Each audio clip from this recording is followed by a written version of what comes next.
ജീവിതയാത്രയുടെ നൈരന്തര്യങ്ങളിൽ നിർഭാഗ്യത്തിന്റെ നിലയില്ലാ കയങ്ങളിലേക്ക് വീഴുന്നവരുടെ കഥകളുമായി ജീവിതം സാക്ഷി 300-ലധികം എപ്പിസോഡുകൾ പിന്നിട്ട് കഴിഞ്ഞിരിക്കുകയാണ്. മലയാള മനസ്സാക്ഷിയിൽ കണ്ണീരിന്റെയും വിലാപത്തിന്റെയും കുറേയധികം ചോദ്യങ്ങളും ഉത്തരങ്ങളും ആശങ്കകളും ശുഭ സൂചനകളുമൊക്കെയായി ജീവിതത്തിന്റെ ഈ പരിച്ഛേദനം ഇന്ന് ദാമ്പത്യ ജീവിതത്തിന്റെ ഒരുപാട് കാണാക്കാഴ്ചകൾ നമുക്ക് സമ്മാനിക്കുക കൂടിയുണ്ടായി. നമ്മുടെയൊക്കെ ജീവിതത്തെ അഗാധമായി സ്പർശിച്ച ചില കഥകളും ജീവിതം സാക്ഷിയിലുണ്ട്.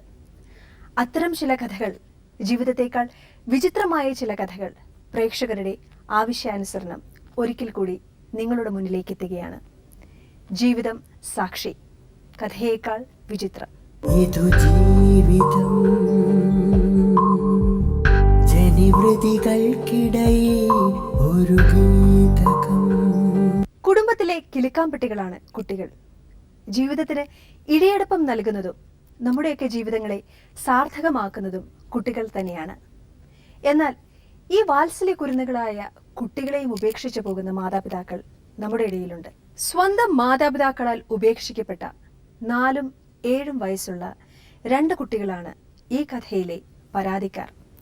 എന്നാൽ ഇവരെ നമ്മുടെയൊക്കെ മുൻപിലേക്ക് എത്തിക്കുന്നതിന് ചില നിയമപരമായ തടസ്സങ്ങൾ ഉള്ളതുകൊണ്ട് എന്തുകൊണ്ട് അവർ അനാഥത്വത്തിലേക്ക് നീക്കപ്പെട്ടു, അവർ സ്വന്തം മാതാപിതാക്കളാൽ ഉപേക്ഷിക്കപ്പെട്ടു എന്ന കഥ പറയുന്നത് അവരുടെ മുത്തശ്ശനും മുത്തശ്ശിയുമാണ്. പറയും നിങ്ങളുടെ ആവശ്യങ്ങൾ പറയും. ഞങ്ങളുടെ ആവശ്യം എന്ന് പറഞ്ഞാൽ ഈ മൂത്ത കുട്ടിയെ വീട്ടിൽ കൊണ്ടു നോക്കിയിട്ട് 3 വർഷമായി. ഇതേവരെ ഒരു 10 രൂപ പോലും ചിലവിന് കൊടുക്കാറില്ല, അന്വേഷിക്കാറില്ല. പിന്നെ ഇളയ കുട്ടിയെ കൊണ്ടുവന്നിട്ട് 1 വർഷമായിട്ടുണ്ട്. ആരും വീട്ടിലേക്ക് വരാറില്ല. കുട്ടികളെ ഹോസ്പിറ്റലിൽ കൊണ്ടിട്ട് അവിടെ അവർ വന്ന് നോക്കിച്ചും അഡ്മിറ്റ് ആകുന്ന സമയത്ത് പോയി കളയുക. 10 രൂപ പോലും പിള്ളേർക്ക് ചിലവാക്കിയില്ല. പറഞ്ഞാലേ അവരവർ തോന്നണമായിരിക്കും നടക്കും. ചിലവിൽ നിന്നും പറഞ്ഞ് മോശമായ രീതിയിൽ പല സ്ഥലങ്ങളിലും പറഞ്ഞു നടക്കും. പല ആൾക്കാർ നമ്മളോട് ചോദിക്കാറുണ്ട് ഇങ്ങനെ ചെലവിന് കൊടുക്കുന്നു, അതുകൊണ്ടാണ് ഇത് ചെലവിന് കൊടുക്കണമെന്ന് പറയുമ്പോ ഇതിന്റെ സത്യം പറയണ്ടേ, തെളിയിക്കണ്ടേ. അവര് കോടതിയിൽ എഴുതി വെച്ചിട്ടുണ്ട്, ചെലവിന് കൊടുക്കണമെന്ന് വൈറ്റിലെ കോടതിയിൽ എഴുതി വെച്ചിട്ടുണ്ട്. അച്ഛനും അമ്മയും കൊടുക്കണമെന്നല്ലേ? അച്ഛനും അവർ രണ്ടുപേരും തരണം, കുട്ടികൾക്ക് മരട് സ്റ്റേഷനിൽ വിപിൻ SI ആണെങ്കിലും ഞാൻ കേസ് കൊടുത്ത് രാജേഷിനെ സ്റ്റേഷനിൽ കൊണ്ടുപോയി അവിടെ വെച്ച് ചർച്ച ചെയ്തപ്പോൾ പറഞ്ഞ് കുട്ടികൾക്ക് ആഴ്ചയിൽ 2000 രൂപ വെച്ച് കൊടുത്തില്ലെങ്കിൽ നീ എന്റെ പണി കിട്ടും. രാജേഷ് എന്ന് പറയുന്നത് അശ്വതി വിവാഹം ചെയ്തിരുന്ന എന്റെ മരുമകൻ, മകള് അശ്വതി. അവര് പ്രണയിച്ച് കല്യാണം കഴിച്ച അവരെ ഇഷ്ടത്തിന് കെട്ടിയതാ. ഇതൊന്നും നമുക്ക് അവരുടെ ഇഷ്ടത്തിന് അവളെന്ത് പറഞ്ഞാലും അനുസരിക്കില്ല. അവരുടെ ഒരു പ്രത്യേക ഒരു മൈൻഡാണ്. എല്ലാം നമ്മൾ എന്നെ കുറ്റം ചേർത്തിട്ട് പിന്നെ അച്ഛൻ്റെ അച്ഛൻ നല്ലതാണ്, അപ്പൊ അച്ഛൻ്റെ കയ്യിൽ സോപ്പിട്ട് നല്ലേ കാര്യങ്ങൾ നടക്കത്തുള്ളൂ. അച്ഛനൊന്നും പറയത്തില്ല. പറയാൻ എന്തെങ്കിലും നിന്റെ ഇഷ്ടത്തിന് ചെയ്തോന്ന് പറയും. കാരണം പെൺകുട്ടികൾ എന്തെങ്കിലും ചെയ്ത് കഴിഞ്ഞാൽ പിന്നെ അവർ എന്നെ കൊണ്ട് കലർത്തും കൊണ്ട് കേസ് കൊടുത്തു കഴിഞ്ഞാൽ പുള്ളി തൂങ്ങേണ്ടി വരും. അത് കാരണം പുള്ളി ഒന്നും മിണ്ടാറില്ല ആരോടും. നീ നിന്റെ ഇഷ്ടത്തിന് ചെയ്തോന്ന് പറയും. ഇവര് തമ്മിൽ പിണങ്ങാൻ തുടങ്ങിയപ്പോഴാണ് ഞങ്ങൾ പിന്നെ ഇടപെട്ടത്. എപ്പോഴും എന്തിനായിരുന്നു പിണക്കം? എന്തെങ്കിലും ഇവൾ എല്ലാത്തിനും വാശി പിടിക്കും അവനോട്. അവനെ നമുക്ക് കുറ്റം പറയാൻ പറ്റില്ല, അവൻ അന്യർക്കണം. നമ്മളെന്താ കുറ്റം? അവൻ കഞ്ഞിക്ക് കൊണ്ടുവന്നാൽ കുടിച്ചിട്ടിരുന്നാൽ പോരെ. ഇത് അവനോട് എല്ലാ കാര്യങ്ങൾക്കും വാശി. അവൾക്ക് വലിയ വലിയ എന്താ മോഡലായിട്ട് നടക്കണം. അതാണ് അവളെ ഇഷ്ടത്തിന് തോന്നിയ പോലെ നടക്കണം. വലിയ ഡ്രസ്സ് കഴിക്കണം. കുട്ടികളെ നോക്കാൻ പറ്റില്ല എന്ന് കൂടെ ഇവിടെ പറയുന്നുണ്ട്. എന്നുവെച്ചാൽ അവൾക്ക് പറ്റില്ല. കുഞ്ഞുങ്ങളെ നോക്കാനോ അതിന് മൂത്രം കഴുകാനോ ഡ്രസ്സ് കഴുകാനോ അവരുടെ കാര്യങ്ങൾ നോക്കാനോ അവൾക്ക് പറ്റില്ല. തോന്നിയ പോലെ നടക്കണം. അതാണ്. അവനോട് എപ്പോഴും വഴക്കായിരുന്നു. എപ്പോഴും വന്നിട്ട് എന്നെയും വന്നവൻ ചെയ്തു തുടങ്ങി. കണ്ട മോള് ഇങ്ങനെ നടന്ന് ചെയ്തു തുടങ്ങി. ഞാനെന്ത് ചെയ്യാനാണ്? നീ 2 കൊടുത്ത അവിടെ ഇരുത്തല്ലേ, ഞാനെന്ത് ചെയ്യാനാണ്? നിന്റെ ഭാര്യയല്ലേ, ഞങ്ങളൊന്നും ചോദിക്കാൻ പറ്റില്ല എന്ന്. അങ്ങനെ രണ്ടുപേരെയും സമാധാനിച്ചിട്ട് ഇവിടെ എപ്പോഴും വഴക്കാരും. അവർ ആദ്യം മുതൽ പിന്നെ ഇപ്പൊ കൂടുതലായിട്ടായത് പ്രസവിച്ച് ഈ 2ാമത്തെ കുഞ്ഞിനെ ആൺകുട്ടീനെ പ്രസവിച്ച് 3ാമത്തെ മാസം മുതൽ ഇവനൊരു പെണ്ണായിട്ട് ഈ പ്രശ്നമല്ലേ വന്നതിന് ശേഷമാണ് ഇവക്ക് സംശയമായി. അങ്ങനെയാണ് ഇവരുടെ യഥാർത്ഥത്തില് ജീവിതത്തിൽ പ്രശ്നം ഉണ്ടാകും. കൊച്ചിലേ മുതൽ ഇങ്ങനത്തെ സ്വഭാവക്കാരി? ആ കൊച്ചിലേ മുതലേ. അതങ്ങനെ ഒരു സ്വഭാവം ഉണ്ടാകാൻ എന്തെങ്കിലും കാരണമുള്ളതായിട്ട് തോന്നുന്നുണ്ടോ? ഇത് എന്ത് പറയാനാ, കുഞ്ഞു പിള്ളേരുടെ കാര്യം നമ്മളങ്ങനെ വളർന്ന് ജീവിച്ചിട്ട് കുഞ്ഞുങ്ങൾ ഇങ്ങനെ ആയിക്കഴിഞ്ഞാൽ എന്ത് പറയാനാണ്? അവൾക്ക് അവളുടേതായ ഇഷ്ടത്തിൽ അങ്ങനെ ഒരു നമ്മളൊന്നും പറയുന്നൊന്നും കേൾക്കുകയോ അനുസരിക്കുകയോ ഒന്നും ചെയ്യാറില്ല. അതിന്റെ മനസ്സിൽ എന്തെങ്കിലും വളരെ വളരെ ചെറുപ്പത്തിലേ ഉള്ള വേറെ എന്തെങ്കിലും ഫാമിലിപരമായ സംഗതികൾ എന്തെങ്കിലും ചില കുട്ടികളുടെ മനസ്സിനെ ബാധിക്കുകയും അതിന്റെ വാശിയൊക്കെ കാണിക്കുകയൊക്കെ ചെയ്യും. അങ്ങനെ എന്തെങ്കിലും ഉണ്ടായിട്ടുണ്ടോ? ഫാമിലി വരാനായിരുന്നു ആദ്യമൊക്കെ നല്ല സന്തോഷത്തിൽ തന്നെ ജീവിച്ച് കഴിഞ്ഞിട്ട് പിന്നെ ഇവിടെ സ്കൂളിൽ പോകുമായിരുന്നു. അത് കഴിഞ്ഞ ശേഷം എന്ത് പറഞ്ഞാലും കേൾക്കില്ല. അങ്ങനെയൊക്കെയുള്ള ഒരു സ്വന്തം അവളുടെ ഇഷ്ടത്തിന് അവളുടെ ഒരു ജീവിതം. പിന്നെ നമ്മൾ എന്ത് പറയാനാ, അവൾ എന്ത് സാധനം ചോദിച്ചാലും ആ സെക്കൻഡ് മേടിച്ചു കൊടുക്കണം. ഇത് രണ്ടാനച്ഛനാണ്. അതെ അതെ അതെ. പക്ഷെ അശ്വതിക്ക് ഏറ്റവും ഇഷ്ടം സ്വന്തം വീട്ടുകാരെല്ലാവരും സഹകരിക്കും, സ്നേഹവും വാത്സല്യവും എല്ലാവരും അദ്ദേഹത്തോട് ഉണ്ടായിരുന്നു എന്നൊക്കെയുണ്ട്. പക്ഷെ അങ്ങനെ ഒരു എന്താ പറയുന്നത്, അച്ഛനെ ഉപേക്ഷിച്ച് അമ്മ വന്നു എന്നുള്ളത് ആ കുട്ടിയുടെ മനസ്സിലാക്കാൻ. പിന്നെ അങ്ങനെയാണെങ്കിൽ ആ രീതിയിലാണെങ്കിൽ പറയാൻ അച്ഛനാണെങ്കിൽ കഞ്ചാവ് ഒക്കെ അടിക്കുമായിരുന്നു. കഞ്ചാവിന്റെ അടിമ. അന്ന് കഞ്ചാവുള്ള സമയം തൃപ്പൂണിത്തുറയില് കഞ്ചാവ് സെക്രട്ടറിയുടെ കഞ്ചാവുള്ള ടൈം. ആ പുള്ളി ചെരുപ്പൊക്കെ പണിയുന്ന ആൾക്കാരാണ്. പണിയും ചെരുപ്പ് വിൽപ്പനയൊക്കെ ഉണ്ടായിരുന്നു. അപ്പൊ ഇഷ്ടം പോലെ തൃപ്പൂണിത്തുറ സ്റ്റാൻഡിൽ ആണ് കച്ചവടം ചെയ്തുകൊണ്ട്, മെയിൻ സ്റ്റാൻഡിൽ തൃപ്പൂണിത്തുറ പ്രൈവറ്റ് സ്റ്റാൻഡിൽ. അപ്പൊ അവിടെയാന്ന് വെച്ചിരുന്നാല് ഇതെല്ലാം വെള്ളവും അടുത്താണ്, കഞ്ചാവും അടുത്ത്. അപ്പൊ രാത്രി വന്നാൽ ഭയങ്കര പ്രശ്നമൊക്കെ ആയി. ഞങ്ങൾ തമ്മിൽ ആകെ പ്രശ്നമായി. ഞാൻ പിന്നെ ഒതുങ്ങി ഞാൻ കച്ചവടത്തിനൊക്കെ പോയിരുന്നാലും പിന്നെ ഞങ്ങൾ തമ്മിൽ വഴക്കുവടിയൊക്കെ ഉണ്ടായാലും ലാസ്റ്റ് ഞാൻ തന്നെ വെറുത്തു പുള്ളിനെ. എനിക്ക് വേണ്ട, നീ നിന്റെ ജീവിതം നോക്കി, ഞാൻ എൻ്റെ ജീവിതം. അങ്ങനെ ആ പുള്ളിയെ വേറെ പെണ്ണായിട്ട് അങ്ങനെ പോയോ ജീവിച്ചു. ഞാൻ കുറേ കാലം ജീവിച്ച് ഇങ്ങനെ വന്നപ്പോഴാണ് ഈ പുള്ളിയായിട്ട് വീട്ടുകാരെ കഴിഞ്ഞിട്ട്, വീട്ടുകാർക്ക് ഇപ്പോഴും എല്ലാവർക്കും ഇഷ്ടം, മകൻ ഇഷ്ടമാണ്. മകൻ വന്നിട്ട് പോകും, ഇളയ മകൻ മൂത്ത കുട്ടിയുടെ ഞാൻ കൊണ്ടാണോ വന്നത്? അശ്വതി വന്നില്ല, മോനാ വന്നത്. എന്റെ മോൻ വന്നിട്ടുണ്ട്, വികലാംഗനാണ്, ലോട്ടറി വിൽക്കണം. അപ്പൊ അവനാണ് എന്റെ കൂടെ. ഇവള് വന്നില്ല, ഇവള് അച്ഛന്റെ കൂടെ അവന്റെ പുള്ളിയുടെ കൂടെ നിൽക്കുകയായിരുന്നു. ഏത് പ്രായത്തിലായിരുന്നു അത്? ഒരു 10 വയസ്സ് കഴിഞ്ഞു. 14 വയസ്സ് പ്രായമായ സമയത്ത്, വയസ്സറിഞ്ഞതിന് ശേഷമാണ്. അപ്പൊ ഒത്തിരി അറിവായി. വയസ്സറിഞ്ഞ ശേഷമാണ് 7ാം ക്ലാസ്സിൽ പഠിക്കുമ്പോഴാണ് പഠിക്കുന്നത്. അപ്പം പിന്നെ 6 മാസം കഴിഞ്ഞ് ഞാൻ കൊണ്ടുവന്നു, തമിഴ്നാട്ടിൽ കൊണ്ടുപോയി, അയാളുടെ വീട്ടിൽ കൊണ്ടുപോയി. അവിടെ താമസിച്ചപ്പോഴത്തേക്കാണ് അവിടെ ഞാൻ പ്രശ്നം. എനിക്കാണെങ്കിൽ കുഞ്ഞുങ്ങളെ കാണാതിരുന്നിട്ട് എനിക്ക് ഭയങ്കര ബുദ്ധിമുട്ട്. ഇവിടെ വേണമെങ്കിൽ വിളിച്ചിട്ടില്ല, ഞാൻ അവിടെ പോയി ബഹളം ഉണ്ടാക്കി. വാടിയെന്ന് പറഞ്ഞ് 2 കൂടുതൽ പിന്നെ വാടി മര്യാദയ്ക്ക് വീട്ടിൽ വന്നു പറഞ്ഞു. ഇവിടെ നിന്നിട്ട് എന്തെങ്കിലും സംഭവിച്ചു കഴിഞ്ഞാൽ ശരിയാവില്ല എന്നത്. അവ അവന്റെ ജീവിതം നോക്കി. അച്ഛൻ അവരുടെ കൂടെ നിന്നിട്ട് കാര്യമില്ലല്ലോ. വരവേണ്ട, ഞാൻ അവിടെ നിന്ന് കൊണ്ടുവന്ന് ഇവിടെ കൊണ്ടുവന്ന് പുള്ളിയോടാണെങ്കിൽ എന്നെ അങ്ങോട്ട് തെറിയും ചെയ്തെന്ന് പറഞ്ഞാലും പുള്ളിയോടാ ജീവൻ. എല്ലാ സാധനം മേടിച്ചു കൊടുക്കണം. ഞാൻ അന്ന് അദ്ദേഹത്തിന്റെ വീട് മറ്റേ ആദ്യത്തെ ഭർത്താവ് തമിഴ്നാട്ടില്. മധുര. ഈ കുട്ടി ആത്മഹത്യക്ക് ശ്രമിച്ചിട്ടുണ്ടോ ഈ അശ്വതി? അത് ഇപ്പോഴാണല്ലോ ഇവര് തമ്മിൽ പ്രശ്നത്തിലാണ്. അതിനു മുമ്പേ ഒരു ആത്മഹത്യക്കൊന്നും ചെയ്തിട്ടില്ല. ഇവര് തമ്മിൽ പ്രശ്നത്തിലാണ്. കൊച്ചിലെ അങ്ങനെ ഒരു ടെൻഡൻസി ഉള്ള കുട്ടിയായിരുന്നു. ആത്മഹത്യക്ക് എന്തെങ്കിലും ശ്രമിച്ചിട്ടുണ്ടോ? അദ്ദേഹം അച്ഛന്റെ കൂടെ താമസിക്കുമ്പോ ഇല്ല, അങ്ങനൊന്നുമില്ല. അശ്വതിയുടെ മാതാപിതാക്കളായ സതീശനും സിന്ധുവും അവരുടെ ന്യായങ്ങൾ നമ്മുടെ മുൻപിൽ നിരത്തുകയുണ്ടായി. എന്നാൽ അതിനൊക്കെ വ്യത്യസ്തമായ ചില വാക്കുകളാണ് അശ്വതിക്ക് പറയുവാനുള്ളത്. സ്വന്തം വീട്ടിൽ നിന്നും നേരിടേണ്ടി വന്ന ചില പ്രശ്നങ്ങൾ, അമ്മയിൽ നിന്നുണ്ടായ പരുഷമായ പെരുമാറ്റം, അവഗണന, ഇതൊക്കെയാണ് തന്റെ ജീവിതത്തെ ഇത്തരം ചില കടുത്ത തീരുമാനങ്ങൾ എടുക്കുവാൻ പ്രേരിപ്പിച്ചതെന്ന് അശ്വതി തുറന്നു പറയുന്നു. അശ്വതിയുടെ അമ്മയും അച്ഛനും പിന്നെ വന്നിരിക്കുന്ന കാര്യം അറിയാലോ? എനിക്കറിയാം. അല്ലേ? കുഞ്ഞുങ്ങളെ നോക്കുന്നില്ല, ചെലവിന് കൊടുക്കുന്നില്ല. എന്ത് പറ്റി അശ്വതി? എന്ത് പറ്റിയെന്ന് ഈ 2 മാസമായിട്ട് ഞാനിപ്പോൾ വീട്ടിൽ പോകാത്തുള്ളൂ. കഴിഞ്ഞ ഓണത്തിനാണ്, പിന്നെ കുറേ നാളായിട്ട് ഹസ്ബൻഡായിട്ട് പിരിഞ്ഞിരിക്കുകയായിരുന്നു. അതിനുശേഷം ഞാൻ വലിയ കോൺടാക്റ്റ് ഒന്നും ഇവരില്ലായിരുന്നു. ഹസ്ബൻഡായിട്ട് പിരിഞ്ഞ സമയത്ത് തന്നെ ഞാൻ അവരെ വിളിച്ച് കോൺടാക്ട് ചെയ്തപ്പോഴൊന്നും ഇവരെന്നെ വീട്ടിൽ കയറ്റാൻ തയ്യാറല്ലായിരുന്നു.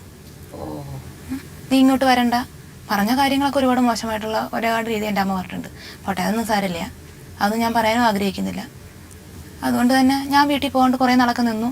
ഇപ്പം ഈ ഇടയായിട്ട് ഞാൻ പോയി തുടങ്ങിയാണ് ഓണത്തിന്. എന്നെ കൊണ്ടാവുന്ന ഒരുപാട് രൂപയൊന്നും കൊടുക്കാൻ എന്നെ കൊണ്ട് ഇതുവരെ സാധിച്ചിട്ടില്ല. ഇപ്പം ഞാൻ BA ഇംഗ്ലീഷ് പഠിക്കുകയാണ്. ഇപ്പം അന്നാമല യൂണിവേഴ്സിറ്റി വഴി പഠിക്കുന്ന, എൻട്രൻസ് എഴുതിയിട്ട് നിൽക്കുന്നു. അതിൻ്റെ എക്സ്പെൻസ്, എൻ്റെതായ കാര്യങ്ങൾ എല്ലാം ഞാൻ ഇതിൽ നിന്ന് തന്നെ നോക്കണം. പിന്നെ എന്നെ ആവുന്ന വിധത്തിൽ എന്നെ കൊണ്ട് 1000-2000 കൊടുക്കാറുണ്ട്. പിന്നെ പോകാൻ നേരത്തെ അച്ഛൻ്റെ കയ്യിൽ നിന്ന് എനിക്ക് വണ്ടിക്കൂലി പോലെ അച്ഛൻ തരാറുണ്ട്. ഇല്ലാന്നൊന്നും ഞാൻ പറയുന്നില്ല, ചെയ്യുന്നുണ്ട്. പക്ഷേ ഈ 2 മാസമായിട്ട് തന്നെയാണ് ഞാനിപ്പോൾ ഈ 1.5 മാസമേ ഉള്ളൂ ഇപ്പോൾ വീട്ടിൽ ചെല്ലാത്തത്. ജീവിതത്തിന്റെ പാഠശാലയിൽ നിന്നും ഒരു പെൺകുട്ടി എന്തൊക്കെയാണ് പഠിക്കേണ്ടത്? നേരിന്റെയും നിറവിന്റെയും വഴിയിലൂടെ നടക്കുമ്പോൾ ആരുടെയൊക്കെ വാക്കുകൾക്കാണ് അവൾ ചെവി കൊടുക്കേണ്ടത്? അശ്വതി പറയുന്നു, നമുക്ക് കേൾക്കാം. ഇപ്പൊ എന്നെ പോലത്തെ ഒരു പെൺകുട്ടി ഒറ്റയ്ക്ക് താമസിക്കുമ്പോൾ നേരിടുന്ന പ്രശ്നങ്ങൾ ഇപ്പൊ മാമിനോട് പ്രത്യേകിച്ച് പറയേണ്ട കാര്യങ്ങളൊന്നും ആരോടും പറയണ്ട. കാരണം കാണുമ്പോൾ തന്നെ എല്ലാവരും കല്യാണം കഴിഞ്ഞാണോ എന്നാണ് ആദ്യത്തെ ചോദ്യം. കാരണം കാണുമ്പോൾ പറയുന്നില്ല. അപ്പൊ അവരെന്നോട് ഒരുപാട് പേര് തെറ്റായ രീതിയിൽ ഒരുപാട് പേര് എന്റെ പുറകെ വരുന്നുണ്ട്. കാരണം ഫോണ്, സിമ്മ് പോലും ഒരു മാസത്തേക്ക് കൂടുതൽ ഞാൻ യൂസ് ചെയ്യാറില്ല. കാരണം ഒരു രാത്രിക്ക് വില പറയുന്ന ആൾക്കാരുണ്ട് എൻ്റെ പുറകെ. അവരെ നിന്നൊക്കെ രക്ഷപ്പെട്ട് നടക്കുന്നത്. ഞാൻ വീട്ടിലോട്ടൊന്നും ഫോണിൽ സംസാരിക്കാറില്ല. നേരിട്ട് ചെല്ലുക, കാണുക, 2 ദിവസം, അതിൽ കൂടുതൽ ഞാൻ ആ വീട്ടിൽ നിൽക്കാറില്ല. ആളുകൾ പറയുന്നത് ഭർത്താവിനെ ഉപേക്ഷിച്ച് അന്ന് നിൽക്കുന്നത് തന്നെ അച്ഛൻ്റെ കൂടെ എന്നെ പല രീതിയിലും പറയുന്ന ആൾക്കാരുണ്ട്. അതുകൊണ്ട് വീട്ടിലും ഞാൻ പോകാറില്ല. അച്ഛന്റെ കൂടെ എന്ന് വെച്ച് കഴിഞ്ഞാൽ ഈ അച്ഛനെ കുറിച്ച് അനാവശ്യം പറയാറുണ്ട്. ഈ അച്ഛനെ കുറിച്ചോ? ഞാൻ വീട്ടിൽ ചെന്ന് നിൽക്കുന്നത് അച്ഛന്റെ കൂടെ തെറ്റായ രീതിക്കാണെന്നും പറഞ്ഞു. എനിക്കറിയില്ല. രാജേഷ് തന്നെ പറയുന്നുണ്ട്. രാജേഷ് ഒരുപാട് പ്രാവശ്യം പറഞ്ഞിട്ടുമുണ്ട്, എൻ്റെ ഹസ്ബൻഡ് പറഞ്ഞിട്ടുണ്ട്, നാട്ടുകാർ പലരും പറഞ്ഞിട്ടുണ്ട്. ഞാൻ വീട്ടിൽ പോകാറില്ല. തൊട്ടടുത്ത് ഒരു ചേച്ചി താമസിക്കുമായിരുന്നു. ആ ചേച്ചിയുടെ വീട്ടിലാണ് സ്ഥിരം പോകാറ്. ഇവരെ വഴക്കുണ്ടാക്കിയ സമയത്ത് പോലീസ് സ്റ്റേഷനിലൊക്കെ എനിക്ക് എൻ്റെ മക്കളെ കാണാൻ എന്നെ വീട്ടിൽ കയറ്റണം ഞാൻ പരാതിയും കൊടുത്തിട്ടുണ്ട്. അതിന് അവരുടെ വീട്ടിൽ വന്ന് വഴക്കുണ്ടായിട്ടുണ്ട്. അവർ പോലും എന്നെ കയറ്റാത്ത അവസ്ഥ വന്നിട്ടുണ്ട്. ഞാൻ അവിടുത്തെ ഒരു ഹോസ്റ്റലിൽ വരുമ്പോൾ ആ ഹോസ്റ്റലിൽ 250 രൂപ വെച്ച് കൊടുത്ത് ഞാൻ നിൽക്കാറുണ്ട്. ഇവരെ ഈ വീട്ടിൽ കയറ്റാതെയും പിടിക്കാതെ എന്നെ അതുകൊണ്ട് മാത്രമാണ് ഞാൻ വീട്ടിൽ പോകാതെയും പിടിക്കാതെയൊക്കെ. ഞാനെന്താ ചെയ്യേണ്ടത്? ഇവർ പറയുന്ന ഓരോരോ കാര്യങ്ങളുണ്ട്. കാരണം എന്ന് വെച്ചാൽ വ്യഭിചരിച്ചാണെങ്കിലും പൈസ എങ്ങനെയെങ്കിലും വ്യഭിചരിച്ച് ജീവിക്കുക, അല്ലെങ്കിൽ പോയി ചാകെന്നാ പറയുന്നത്. ഞാനെന്താ ആ രീതിക്ക് പോയിട്ട് പൈസ കൊടുക്കണം? അങ്ങനത്തെ രീതിക്ക് പോകാത്ത കാരണം എൻ്റെ കാശില്ല മാം കൊടുക്കാൻ. സത്യമായിട്ടില്ല. ഇന്നവർ ആ രീതിക്ക് പോയിട്ടുമില്ല. ഇവർ പറയുന്നുണ്ട് എനിക്ക് പല ഭർത്താക്കന്മാരുണ്ടെന്ന്. ഒരാണും പെണ്ണും സംസാരിക്കുകയോ കൂട്ടുകൂടിയോ അത് ഭർത്താവോ? ഇപ്പം ഞാൻ നിൽക്കുന്ന ഫീൽഡ് ആണും പെണ്ണും ഒരുമിച്ച് നിൽക്കുന്ന ജോലി ചെയ്യുന്നവരെ ഒരു സെക്ഷനിൽ ഞാനൊരു മെറ്റീരിയൽ സെക്ഷനിൽ നിന്ന് എൻ്റെ കൂടെ ഒരാണുണ്ടാവും. അതിനകത്ത് അവരോട് സംസാരിക്കുകയും പിടിക്കുകയും ചെയ്യുമ്പോൾ ഞാൻ അവരുടെ കൂടെ പോയി എന്നാണ് അർത്ഥം. അവർ ഫോൺ വിളിച്ചെന്ന് പറഞ്ഞാൽ അവരുടെ കൂടെ സ്വന്തം ബന്ധപ്പെട്ടു എന്നാണ് അർത്ഥം. ഇതൊക്കെയാണ് അവരുടെ തെറ്റിദ്ധാരണകൾ. വേണ്ട, ഒന്നും വേണ്ട. ഞാൻ ഈ പ്രശ്നത്തിൽ നിന്നു നീ മോളെ കഞ്ഞിവെള്ളം ആണെങ്കിൽ ഈ വീട്ടിൽ കിടന്ന് കുടിച്ചിട്ട് നീ ഇവിടെ കിടന്നോ, ഇവിടെ നിന്ന് എവിടെയെങ്കിലും ജോലിക്ക് പോ എന്തുകൊണ്ട് ഒരു വാക്ക് പറഞ്ഞില്ല. മാഡം ഞാൻ പറയാറുണ്ട്, ഇത് പറയുമ്പോഴത്തേക്കും പറയണത് എന്താണ്, എന്റെ സ്വാർത്ഥ ഒരിക്കലും ഞാൻ എന്റെ അച്ഛനെ കുറ്റം പറയില്ല.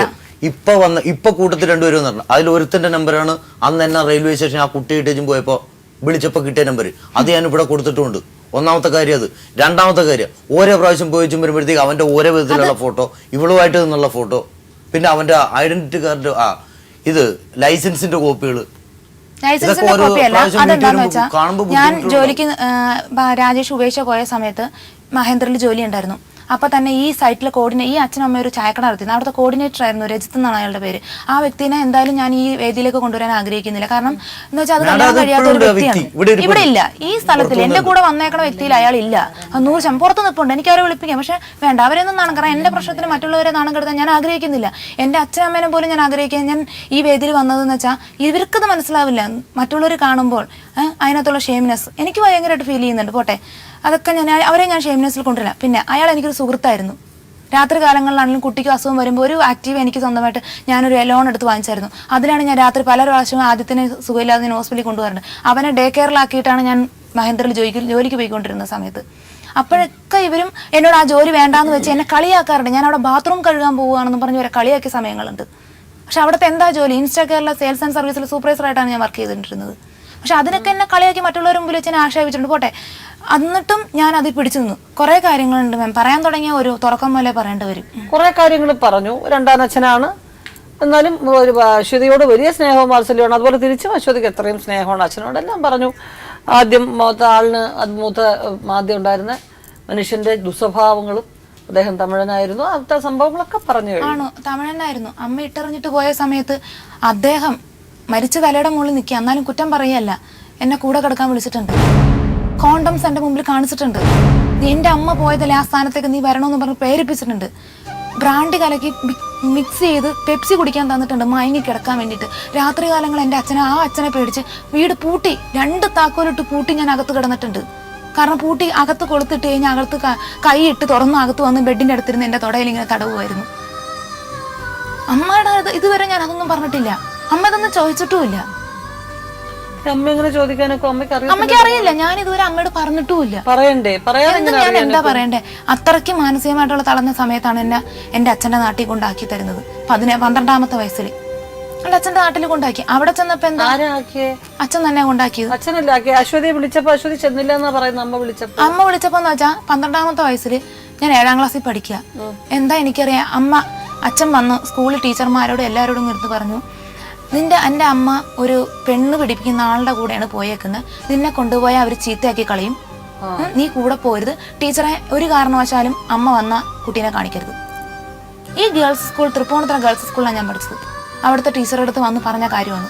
അങ്ങനെ പറഞ്ഞ് പേടിപ്പിച്ച് വെച്ചിരിക്കുമ്പോൾ ഞാൻ എങ്ങനെയാ പോവുക?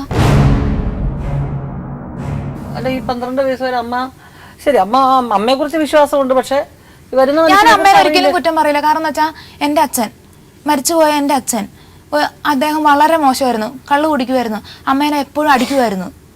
അമ്മയായിട്ട് എന്നും വഴക്കായിരുന്നു. അമ്മേനെ കത്തി എടുത്ത് വെട്ടാനും പിടിക്കാനൊക്കെ ഓടിയിട്ടുണ്ട്. അമ്മ രണ്ടാമതൊരു ജീവിതം കഴിഞ്ഞാൽ എനിക്കൊരു തെറ്റും തോന്നില്ല, കാരണം എൻ്റെ അച്ഛൻ്റെ നടത്തം കൊണ്ട്. പിന്നെ അശ്വതി അച്ഛന്റെ ഭാഗത്തുനിന്നുണ്ടായ ഈ ദുരനുഭവങ്ങളൊന്നും അമ്മയെടുത്ത് ഞാൻ പറഞ്ഞിട്ടില്ല, എനിക്ക് പറയാൻ തോന്നിയിട്ടുമില്ല. എന്തിനാ ഞാൻ പറയണേ?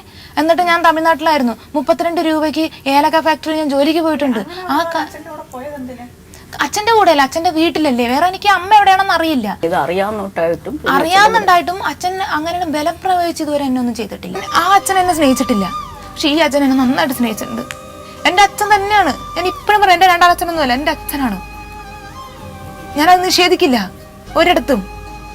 അച്ഛനറിയാം, അമ്മയോട് ഞാൻ മിണ്ടിയില്ലെങ്കിലും അച്ഛനോട് ഞാൻ ഫോൺ വിളിക്കും, അച്ഛനോട് ഞാൻ സംസാരിക്കും. എനിക്ക് എൻ്റെ അമ്മേനെ ഇഷ്ടമല്ല. ഇപ്പൊ ഞാൻ പറയാ, എനിക്കിഷ്ടമല്ല അവരെ, എനിക്ക് വേണ്ട അവരെ. എനിക്ക് അച്ഛനെ ഇഷ്ടാ. അമ്മേനെ സ്നേഹിച്ചിട്ടില്ല.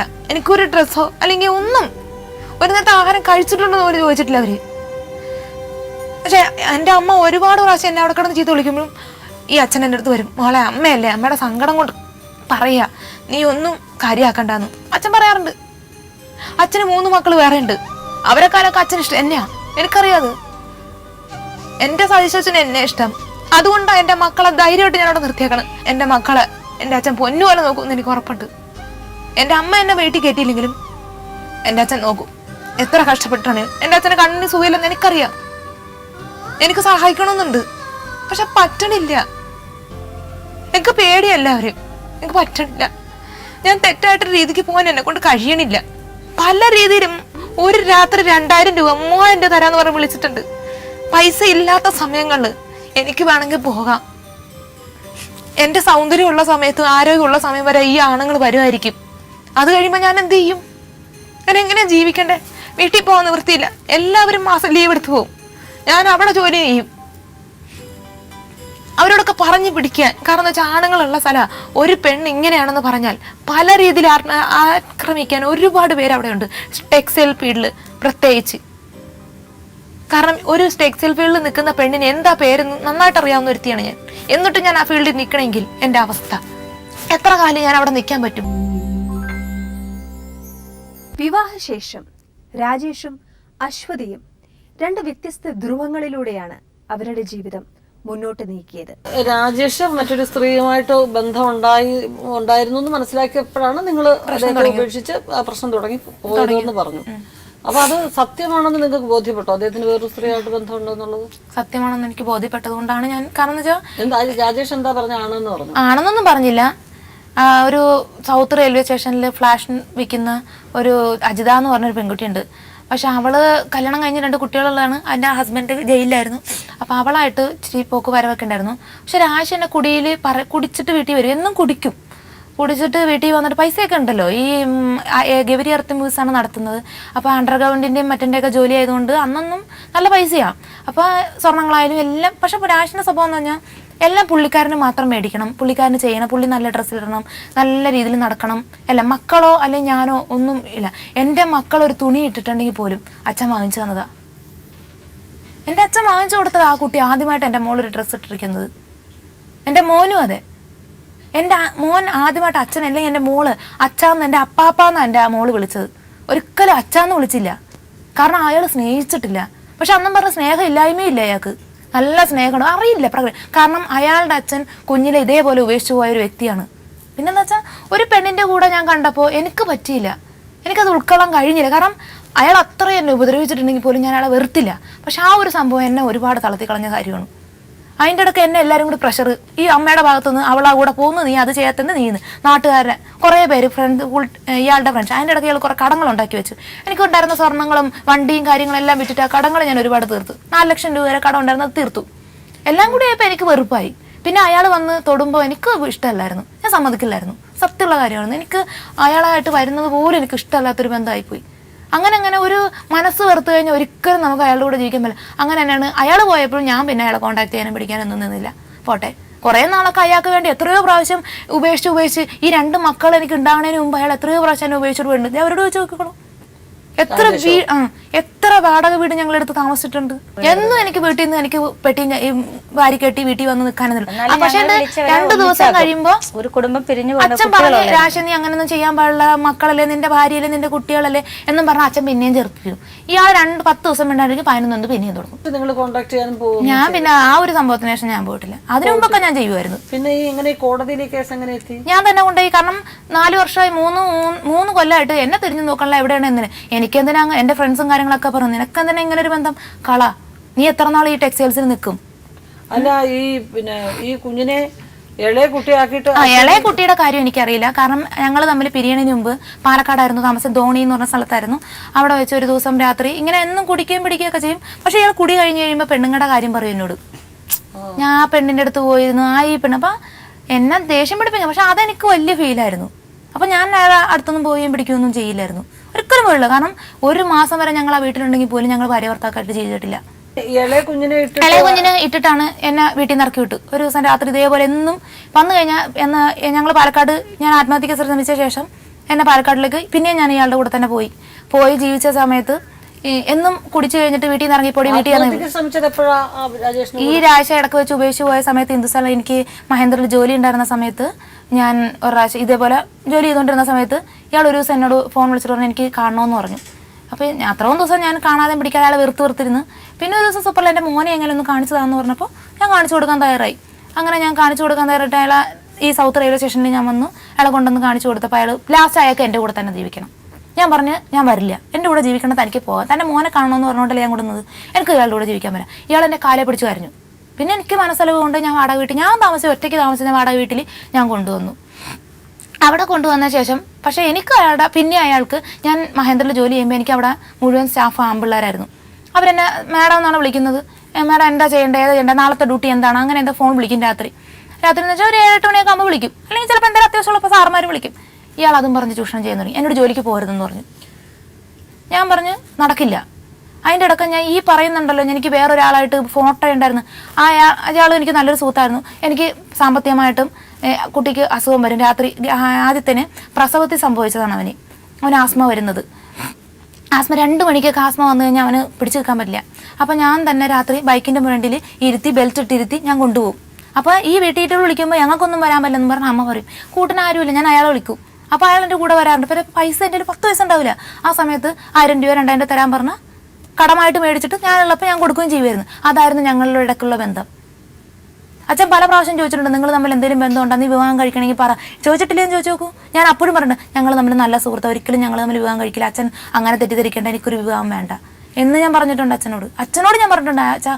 അത് അല്ലെങ്കിൽ പിന്നെ അയാളുടെ ഫോട്ടോയും കാര്യങ്ങളും, അല്ലെങ്കിൽ അത് ഒരു റെയിൽവേ ടെസ്റ്റ് എഴുതാൻ വേണ്ടി ചെന്നൈക്ക് എൻ്റെ ടെസ്റ്റിൻ്റെ കോപ്പിയാണ്, അതുമൊക്കെ കൂടി ഞാൻ എൻ്റെ വീട്ടിൽ വയ്ക്കുന്ന കാര്യം എന്തിനാ? എനിക്കത് കീറിക്കളഞ്ഞാൽ പോരെ? എൻ്റെ ഫ്രണ്ട്സിൻ്റെ കൂടെ നിൽക്കുന്ന ഫോട്ടോ ഇത് മാത്രമല്ല, പല ആൺപിള്ളേരുടെയും പെൺപിള്ളേരുടെയും ഞങ്ങൾ ഫാമിലി ഒരുമിച്ച് നിൽക്കുന്നതും ഒറ്റയ്ക്ക് നിൽക്കുന്ന ഫോട്ടോസൊക്കെ ഉണ്ട്. ഒരു ഫീൽഡിൽ നമ്മൾ വർക്ക് ചെയ്യുമ്പോൾ പല ആൺപിള്ളേരും എന്നും പറഞ്ഞാൽ അവരുടെ കൂടെ ഒന്നും പോകണമെന്നില്ല. അതാണ് ഇവരുടെ ഭാഗത്തുള്ള തെറ്റ്. കാരണം എന്ന് വെച്ചാൽ ഞാൻ അനുഭവിച്ചതിൻ്റെ അത്രയൊന്നും എൻ്റെ അമ്മ അനുഭവിച്ചിട്ടുണ്ടാവില്ല. എൻ്റെ അമ്മ എന്താ അനുഭവിച്ചത്? 12 വയസ്സിൽ എന്നെ കളഞ്ഞിട്ട് ഇതേ പോയി. അച്ഛൻ പൊന്നുപോലെയാണ് നോക്കുന്നത്. എൻ്റെ സാധിച്ചിട്ട് ഒരിക്കൽ പോലും എന്നെ പട്ടിണി എൻ്റെ അമ്മേനെ ഇട്ടിട്ടുണ്ടാവില്ല. പൊന്നുപോലെയാണ് നോക്കുന്നത് എൻ്റെ അച്ഛൻ. എനിക്കറിയാം എൻ്റെ അച്ഛനെ. പക്ഷെ ഞാൻ അനുഭവിച്ച കാര്യങ്ങളൊന്നും എൻ്റെ അമ്മക്കറിയില്ല.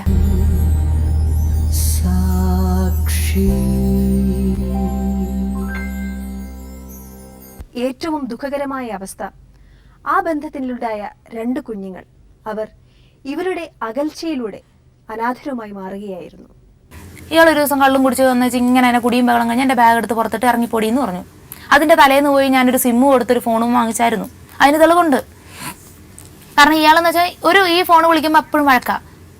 അപ്പൊ അപ്പുറത്ത് അജിത പറഞ്ഞു, നേടി പെണ്ണെ നീ ഒരു കാര്യം ചെയ്യ്, ഞാൻ കണ്ടില്ലേ ഭർത്താവിന് വിളിക്കാൻ ഒരു ഫോണും വേറൊരു ഫോണും ഞാൻ മേടിച്ചു വെച്ചല്ലേ, നിനക്ക് ഫ്രണ്ട്സിന് അത്യാവശ്യം കാര്യങ്ങൾക്ക് വിളിക്കാൻ വേറൊരു ഫോൺ മേടിച്ചു, ആശിന് ഇനി ഒരു പ്രശ്നം വേണ്ട. ഞാൻ ആ ഒരു ഉദ്ദേശത്തിന് ഞാൻ പോയി അവളുടെ നിർദ്ദേശപ്രകാരം തന്നെയാണ്. തെറ്റല്ലേ? നമ്മൾ ഭർത്താവ് അറിയാതെ നമ്മുടെ ഭാഗത്ത് നിഷ്കളങ്കമായ സമീപനമാണ് നമ്മൾ എല്ലാവരോടും നടത്തുന്നതെങ്കിൽ വേറൊരു ഫോണിന്റെ ആവശ്യമില്ല. പക്ഷെ ഞാനത് ചെയ്തു. ഞാൻ പറഞ്ഞ് മേടിച്ചു. കാരണം എന്നും ഫോൺ വിളിക്കാനും പിടിക്കാനൊക്കെ അടിയും ബഹളം ഒക്കെ ആയതുകൊണ്ട് ഞാനത് വാങ്ങിച്ചു. പക്ഷെ ഉപയോഗിച്ചൊന്നുമില്ല, കൈ തന്നെ ഉണ്ട്. ആ ഇയാൾ പുറത്തെറിഞ്ഞ ബാഗിൽ തന്നെ ഇങ്ങനെ പറഞ്ഞു തന്നത്. ആ കുട്ടിയാണ് ഇപ്പൊ രാജേഷിനോട് താമസിക്കുന്നത്. അപ്പോൾ ഞാനത് ചെയ്യുകയും ചെയ്തു. ഞാനത് പക്ഷെ ഞാൻ ഉപയോഗിച്ചൊന്നുമില്ല, അവിടെ തന്നെ വെച്ചു. അതിന് ശേഷം രാത്രി എന്നെ ബാഗ് എടുത്തിട്ടുണ്ട്. ഞാൻ പറഞ്ഞു എന്നോട് ഇറങ്ങിപ്പോകാൻ പറഞ്ഞു. അതിന് ഒരാഴ്ച മുമ്പ് എൻ്റെ സാധനങ്ങൾ മുഴുവൻ ഒരു 1.5 ലക്ഷം രൂപയുടെ അടുപ്പിച്ചുള്ള സാധനങ്ങൾ, വീട്ടു സാധനങ്ങൾ കംപ്ലീറ്റും അച്ഛൻ വാങ്ങിച്ചു തന്നതാ. അതെല്ലാം വണ്ടി കയറ്റി തന്നുവിട്ടു. കാരണം ഞങ്ങൾ എങ്ങനെയെങ്കിലും ജീവിക്കട്ടെ, എത്ര വഴക്കാനും വെക്കാണെങ്കിലും ഞങ്ങൾ ഒരുമിച്ച് ജീവിക്കാൻ മാത്രമേ എൻ്റെ അച്ഛൻ ആഗ്രഹിച്ചിട്ടുള്ളൂ. അച്ഛൻ അയച്ചു തന്നു.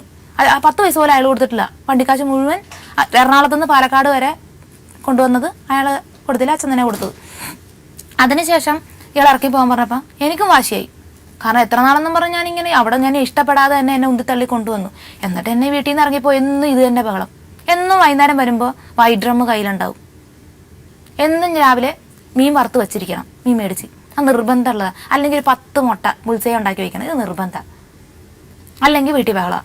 ഇതുണ്ടാക്കി പുള്ളി കുടിക്കും, കടലെടുത്ത് കിടന്നോളും. അന്ന് ബഹളം കൂടി. എന്നെ അടിക്കാൻ പിടിക്കൊക്കെ വെച്ചത് വീട്ടിൽ നിറക്കി. ഞാൻ പറഞ്ഞെങ്കിൽ പോകാം, എനിക്ക് പോകാൻ വഴിയില്ല, ധോണിയിൽ നിന്ന് രാത്രി ബസ് കിട്ടത്തില്ല, അല്ലെങ്കിൽ എന്നെ വണ്ടിയിൽ കൊണ്ടാക്കിയേക്കെന്ന് പറഞ്ഞു. അപ്പോൾ അയാൾ റെയിൽവേ സ്റ്റേഷനിൽ കൊണ്ടുവന്നാക്കി തന്നു. റെയിൽവേ സ്റ്റേഷനിൽ വന്നപ്പോൾ നീ പോകാമെന്ന് പറഞ്ഞു. ഇനി ഞാനിവിടെ നിൽക്കാൻ പോകാമെന്ന് പറഞ്ഞു. ആ വാടെ വന്നിരുന്നിട്ട് ആ ഫോൺ നമ്പറിൽ നിന്നാണ് അച്ഛനെ ഞാൻ വിളിക്കുന്നത്. പറയുന്ന സങ്കല്പത്തെ കുറിച്ച് നിങ്ങൾക്ക് ഒരിക്കലും ഒരു നല്ല ധാരണ ഇല്ലാത്തത് കൊണ്ടാണ് ഒരു പൊടിക്കുഞ്ഞിനെ കൊണ്ട് കളഞ്ഞേച്ച് പോകാനും ഒത്തത്. തീർച്ചയായിട്ടും. അല്ലെങ്കിൽ ഞാൻ എന്ത് തൊഴിൽ ചെയ്താലും എൻ്റെ കൊച്ചിനെ പോറ്റിക്കൊണ്ട് ഞാൻ ഇവിടെ നിൽക്കും എന്ന് ഞാൻ പറഞ്ഞേനെ. ഒരിക്കലും ഞാൻ വേറെ പോകത്തില്ല. ഞാൻ പോകുന്ന ചുറ്റുപാടിൽ എൻ്റെ കുഞ്ഞുങ്ങൾ കൊണ്ടുപോകാനൊക്കത്തില്ല. എൻ്റെ ചുറ്റുപാട് ഇതാണ്, എൻ്റെ കുഞ്ഞുങ്ങളത് അറിഞ്ഞു വളരട്ടെ. അത് വരുന്നത് ഞാൻ ഫേസ് ചെയ്യും, നിങ്ങൾ നോക്കണ്ട എന്ന് ഞാൻ ചിന്തിച്ചേനെ. അത് ചിന്തിക്കാത്തതിൻ്റെ കാര്യം നിങ്ങൾക്ക് അമ്മ എന്നൊരു സങ്കല്പമില്ല. അമ്മയെ മനസ്സിലാക്കാൻ നിങ്ങൾക്ക് കഴിഞ്ഞിട്ടില്ല. നിങ്ങളുടെ കുഞ്ഞുങ്ങൾക്കും അത് തന്നെ സംഭവിക്കും. അത് അങ്ങനെ തന്നെയാണ്. നമ്മൾ എറിഞ്ഞ പന്ത് നമ്മുടെ നേർക്കേ വരും. അത് വളഞ്ഞു തിരിഞ്ഞ് അങ്ങോട്ട് പോകത്തില്ല. നിങ്ങൾ നോക്കുക, ആ കുഞ്ഞുങ്ങൾ വളരുമ്പോൾ അതിന് അമ്മയെന്നുള്ള സങ്കല്പം എന്തായിരിക്കും എന്നുള്ളത്. ആയിരിക്കാം. കാരണം എൻ്റെ അമ്മയെ ഞാൻ ഇതുവരെ സ്നേഹിച്ചിട്ടില്ല. അത് സത്യമുള്ള കാര്യമാണ്. എന്നെ അവർ സ്നേഹിച്ചിട്ടുണ്ടെന്ന് എനിക്കറിയില്ല, ഞാൻ സ്നേഹിച്ചിട്ടില്ല. അറിയില്ല, അതെങ്ങനെ വരും? അത് അറിയില്ല എന്ന് പറയുന്നത് തന്നെ എന്നെ ഒരു നിയോഗമാണ്. അമ്മയുടെ സ്നേഹം മനസ്സിലാക്കാനുള്ള പ്രാപ്തിയോ ബുദ്ധിയോ നമുക്ക് വരാതെ പോകുന്നത് നമ്മുടെ ഒരു വളരെ ശോചനീയാവസ്ഥയാണ്.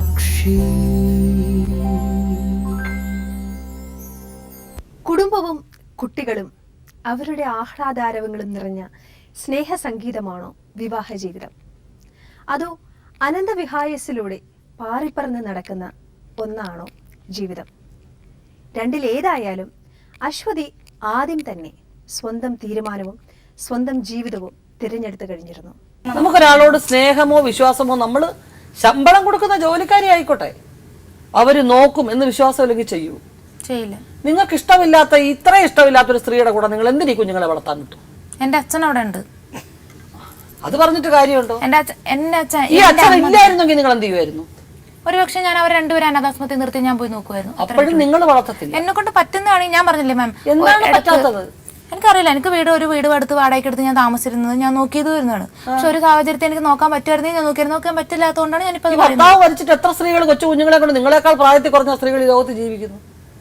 സ്വന്തം കുഞ്ഞുങ്ങളെ വളർത്തി അവരൊക്കെ അനാഥാശ്രമത്തിലോ ഹോസ്റ്റലിലോ കൊണ്ടുവന്ന് ഇടുകയാണോ പതിവ്? എല്ലാ കുഞ്ഞുങ്ങളും പ്രസവിച്ചിട്ട് അങ്ങനെ ചെയ്യണം. ഞാൻ ആദ്യമായിട്ട് കേൾക്കുകയാണ് അശ്വതി. അങ്ങനെ ചെയ്യുന്നില്ല. പക്ഷെ ഞാൻ അങ്ങനെ നിന്ന ഒരാളാണ്, എന്റെ മക്കളെ ഞാൻ നോക്കി തന്നെ നിന്ന ഒരാളാണ്. പിന്നെ എന്നെ അയാളിലേക്ക് പറഞ്ഞു വിട്ടപ്പോഴാണ് ഈ പ്രശ്നങ്ങളെല്ലാം ഉണ്ടായത്. ആയിക്കോട്ടെ, പറഞ്ഞു വിട്ടത് ഒന്നിച്ച് നന്നായിട്ട് ജീവിക്കട്ടെ എന്ന് വെച്ചിട്ടല്ലേ, അല്ലാതെ അവിടെ ചെന്ന് നിങ്ങൾ നശിച്ചു പോകണമെന്ന് വെച്ചിട്ടല്ലല്ലോ. അച്ഛനും അമ്മയുടെയും കൂടെ കുഞ്ഞുങ്ങൾ വളരട്ടെ എന്ന് വിചാരിച്ചിട്ടല്ലേ വിട്ടത്. അപ്പൊ അത് ഇതല്ലെങ്കിൽ അനാഥാവസ്ഥയിൽ വിടുമായിരുന്നു. ഞാൻ വളർത്തത്തില്ല എന്ന് ഇങ്ങനെ ഒരു വാക്ക് പറയുന്നു നിങ്ങൾ.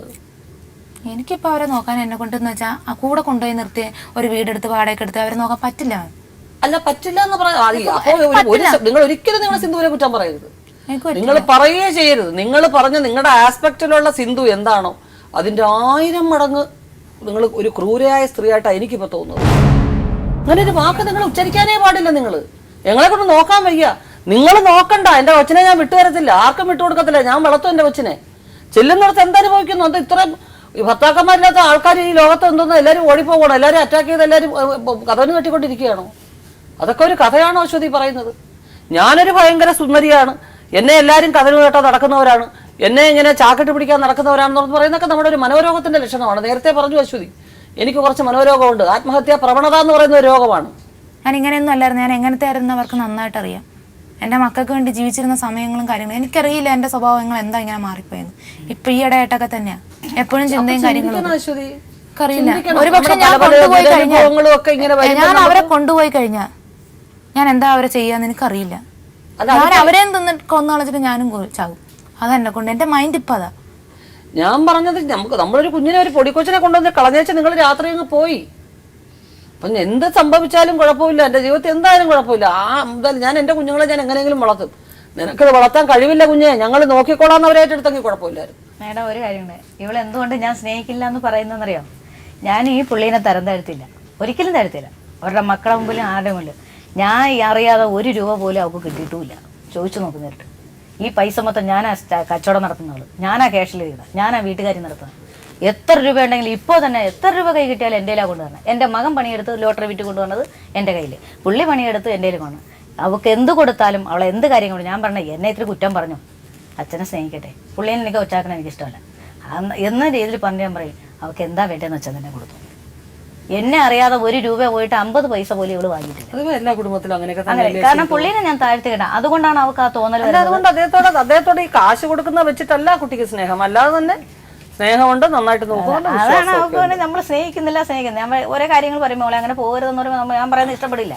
ആസ്വദിക്കുവാനുള്ളതാണ്, അല്ലാതെ ആർക്കെങ്കിലും വേണ്ടി സമർപ്പിക്കുവാനുള്ളതല്ല തൻ്റെ ജീവിതമെന്ന് അശ്വതി ആദ്യമേ തന്നെ സ്വന്തം പ്രവൃത്തിയിലൂടെ തെളിയിച്ചു കാണിച്ചു. രാജേഷും പിന്നെ അധികം കാത്തുനിന്നില്ല. ഭാര്യ പോയ അതേ പാതയിലൂടെ അയാളും സഞ്ചരിച്ചു.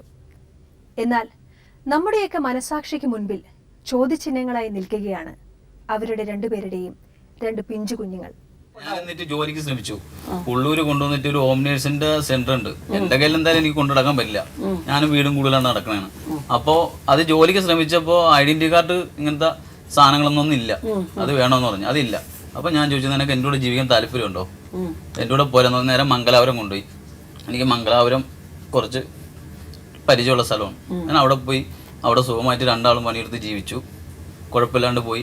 പുള്ളിക്കാരി പ്രശ്നം ഉണ്ടാക്കിയിട്ട് നാട്ടിൽ വന്നു, അച്ഛനെയും കുട്ടി അവിടെ വന്നു. എന്താ പ്രശ്നം? പ്രശ്നം എന്താന്നുള്ളത് അതെനിക്കിപ്പോഴും അറിയില്ല. പോകാൻ നിർത്ത് ഈ ചോറും അന്ന് വലുതായിട്ട് കറിയും ചോറും ഒന്നും വെക്കാൻ എനിക്ക് അറിയില്ലായിരുന്നു. അപ്പോൾ എപ്പോഴും എന്നെ കുറ്റപ്പെടുത്തുമായിരുന്നു. ചൂട് ചോറ് കൊടുക്കണം, അത് കൊടുക്കണം, ഇത് കൊടുക്കണം. എനിക്ക് അറിയാവുന്ന രീതിയിലൊക്കെ ചെയ്ത് കൊടുക്കും.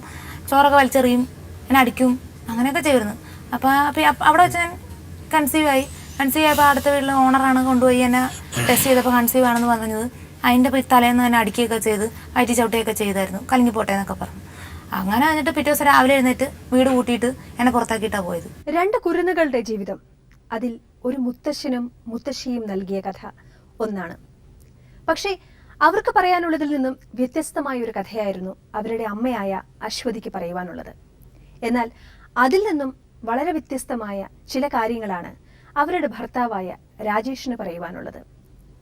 കഥയേക്കാൾ വിചിത്രമായ ഇത്തരം ചില അനുഭവങ്ങൾ മലയാള മനസാക്ഷിക്ക് മുൻപിൽ വീണ്ടും തുറന്നു കാട്ടുകയാണ് ജീവിതം സാക്ഷി. വീണ്ടും കാണാം നാളെ വൈകുന്നേരം.